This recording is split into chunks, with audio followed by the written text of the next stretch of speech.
শ্ৰদ্ধাৰ বন্ধুসকল, এতিয়া মই আজি উপস্থিত হৈছোঁ এই যমুনা গাঁও পশ্চিম মৰংগা লতাখানা ৰিজাৰ্ভত আহি উপস্থিত হৈছোঁ।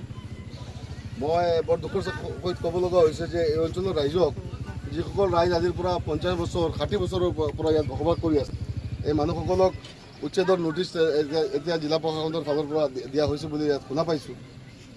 গতিকে ইয়াত যিসকল ৰাইজ বহি আছিলে, এই ৰাইজসকলে এনে বহি থকা নাছিলে বা বেদখল কৰা নাছিলে।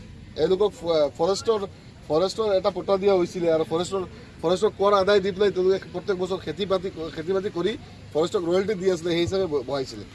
যিয়ে নহওক, এতিয়া যিহেতু জিলা প্ৰশাসনে এই নটিচটো কৰিছে, মই জিলা প্ৰশাসনক আজিৰ এই ভিডিঅ' মাধ্যমৰ জৰিয়তে মই জিলা প্ৰশাসন এটাই অনুৰোধ ৰাখিম যে ইয়াত যিসকল কৃষকে আজি খেতি বাতি কৰিছে, আজি প্ৰায় 40-50 বছৰৰ পৰা কৰি গৈ আছে। আৰু বৰ্তমান যিহেতু এই চৰকাৰখনে কৃষকৰ প্ৰতি শুনা পাইছোঁ, কৃষকৰ প্ৰতি তেওঁলোকে বেছি গুৰুত্ব দি আছে।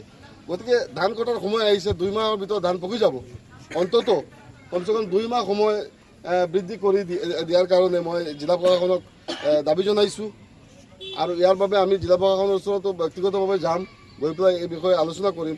কোনো পৰ্যায়ে মানুহখিনি যাতে 2 মাহৰ সময় দিলে এই ধানৰ ক্ষেত্ৰতে হওক বা এই যিসকল মানুহে তামোল খেতি কৰে, তামোল খেতি কৰিছে, এই খেতিৰ যিটো তামোল পকি গ'লে শস্য যিটো হ'ব, শস্যটো কাটি নিলে অন্ততঃ মানুহখিনি এটা সকাহ পাব যে লছটো লছেই। মানুহে ইমান কষ্ট কৰি পেলাই এখন গাঁও বনাই আজি 40-50 বছৰৰ পৰা বসবাস কৰি আছে, গভৰ্ণমেণ্টকো টেক্স দি আছে, আজি তেওঁলোকক নটিচ দিয়া হৈছে। আমাৰ দুৰ্ভাগ্য। গতিকে মই ইমানেই জিলা প্ৰশাসনক অনুৰোধ জনাম, অন্ততঃ 2 মাহৰ সময় এটা বান্ধি দি পেলাই মানুহখিনিক যাতে মানৱতাৰ দৃষ্টিত অন্ততঃ 2 মাহৰ এটা সময় দি পেলাই এই মানুহখিনিক যাতে এই অঞ্চলৰ দুখীয়া ৰাইজক যাতে এটা সহায় কৰে চৰকাৰে, এইটোৱে মই চৰকাৰৰ ওচৰত বিনম্ৰ অনুৰোধ আৰু দাবী জনাইছোঁ।